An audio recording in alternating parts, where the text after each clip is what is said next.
Hey guys, welcome back to Just Piddling Barbecue. Today we're going to do a two-part series, two videos kind of connected together. And the first one is going to be a review of this Generac IQ2000 generator, inverter generator. I want to tell you about it, tell you what I think about it,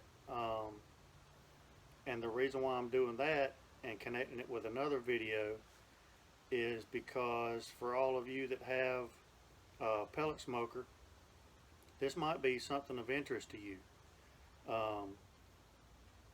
And I'm going to connect this video with the video number 2, which is going to show me cooking on my pellet grill using nothing but this inverter generator. So stay tuned.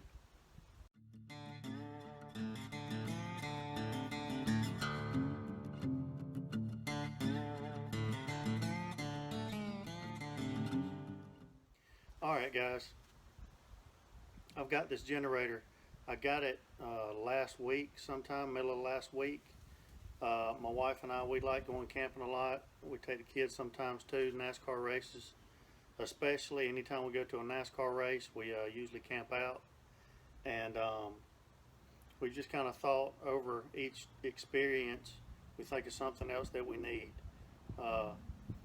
And a lot of the things that we needed or wanted would have been made a lot easier with a generator.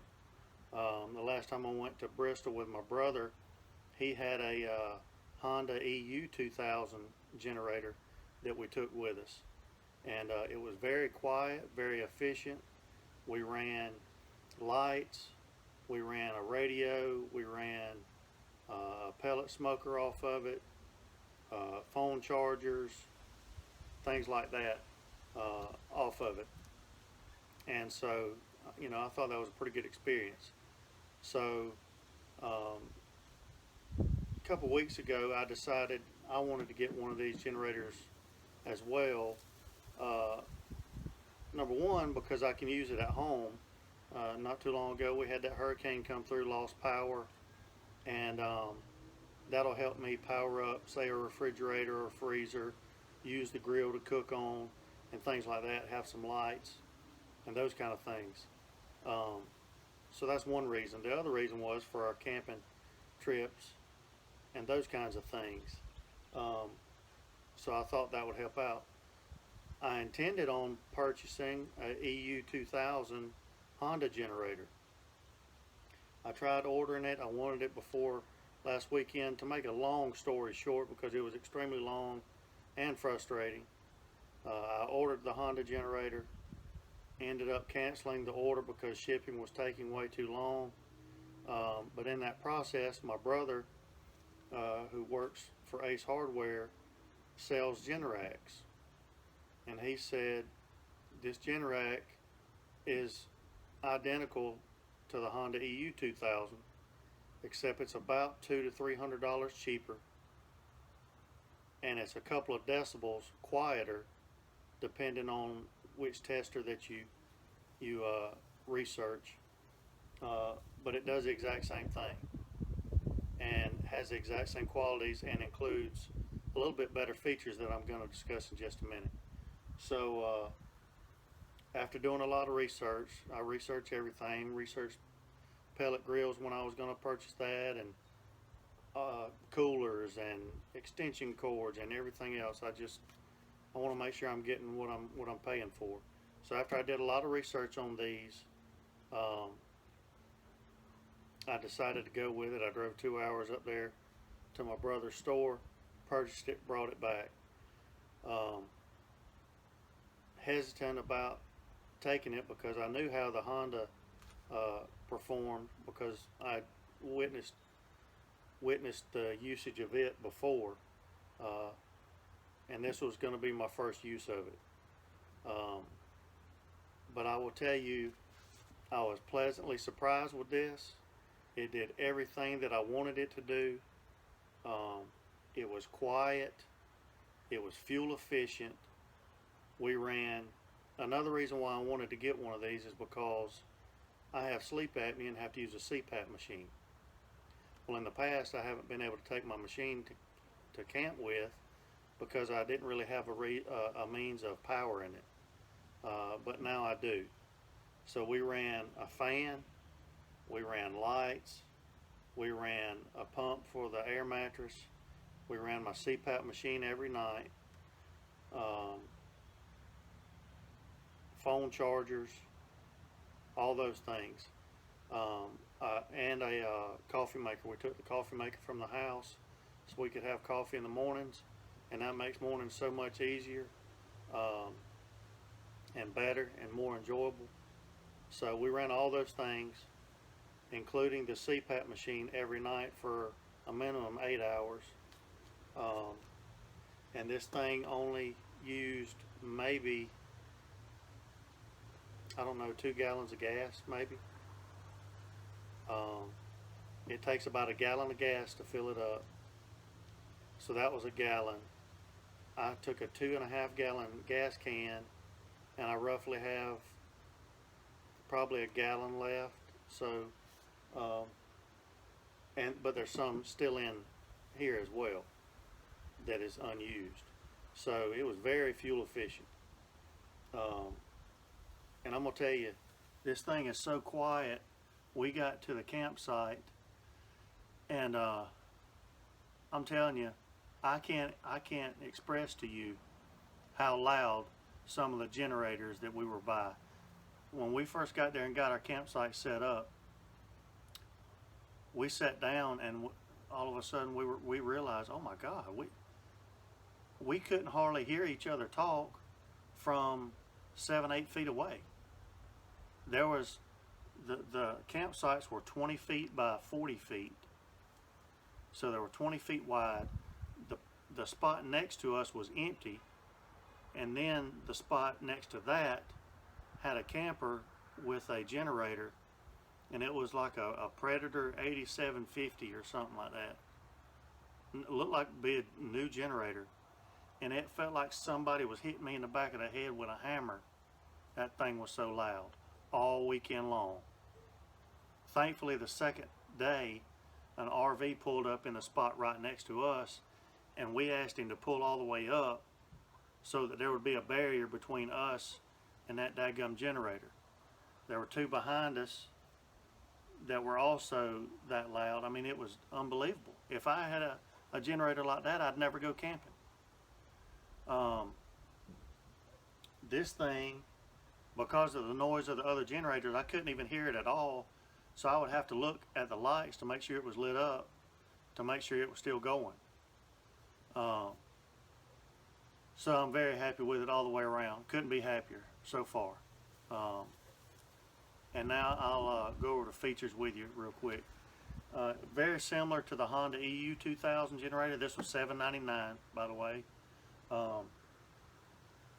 It's got 3 settings. It's got a turbo, a standard, and an economy setting.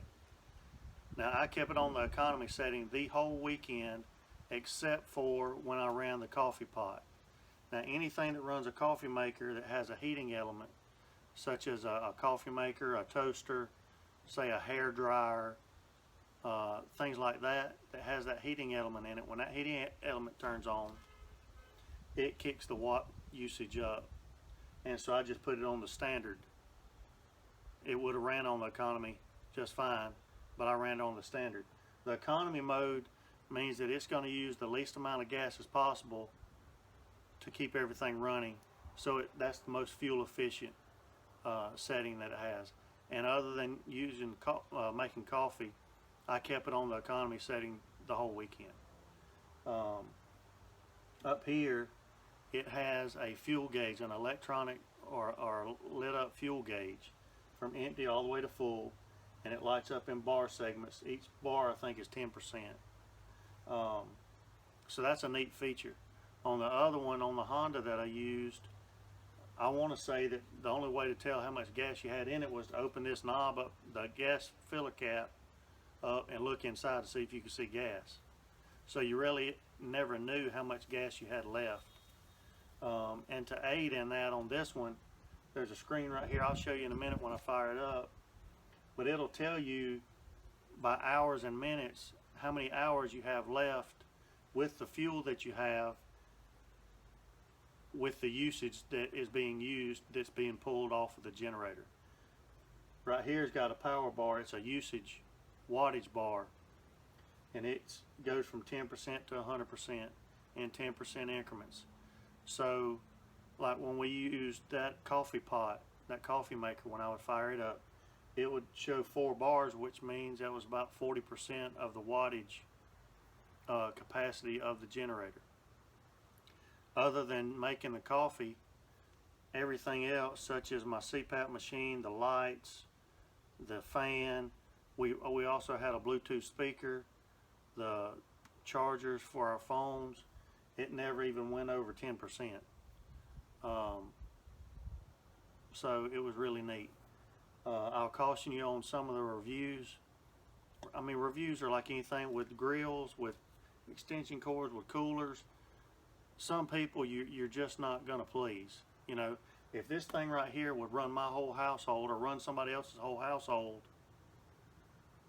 they wouldn't like the color or something. It would be something that they didn't like, and give it 1 or 2 stars. Or if the shipping was late on it, then they're going to knock the generator because the shipping was late. That has nothing to do with the performance of the generator.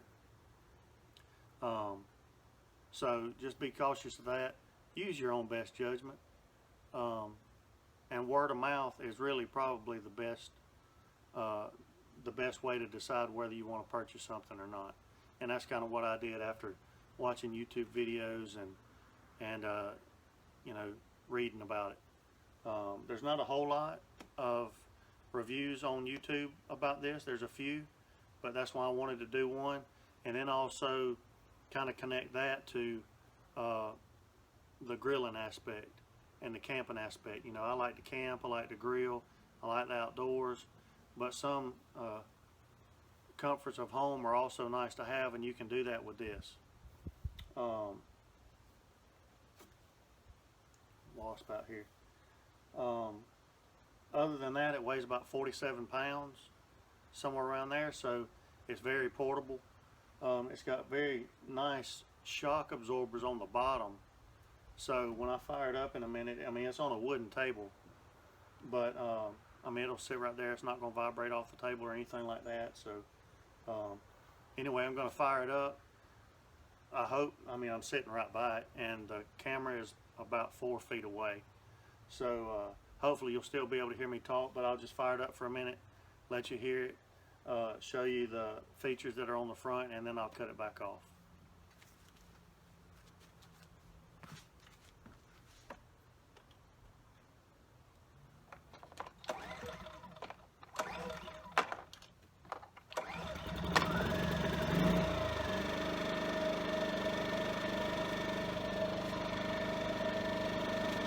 And that's it. Now, that's in economy mode. Standard mode would be a little bit louder. Not much. It just kicks the RPMs up a little bit, which is going to give a little bit more power, but it's also going to use some more gas. And then the turbo mode,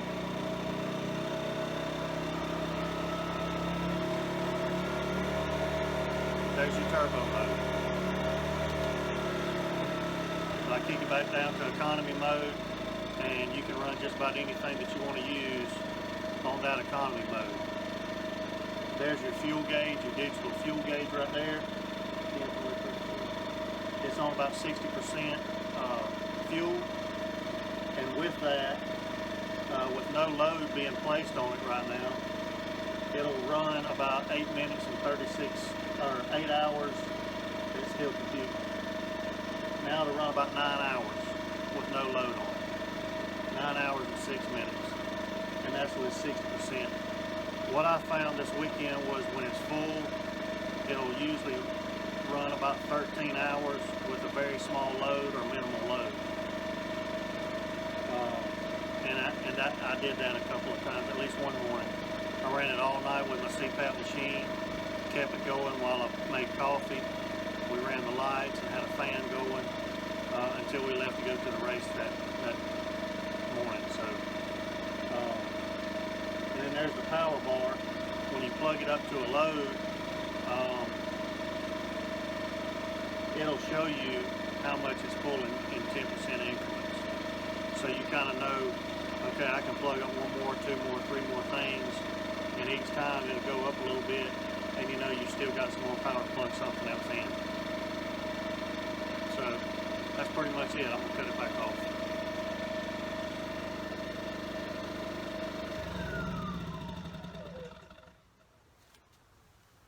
And that's it. On the side over there, there's the dial.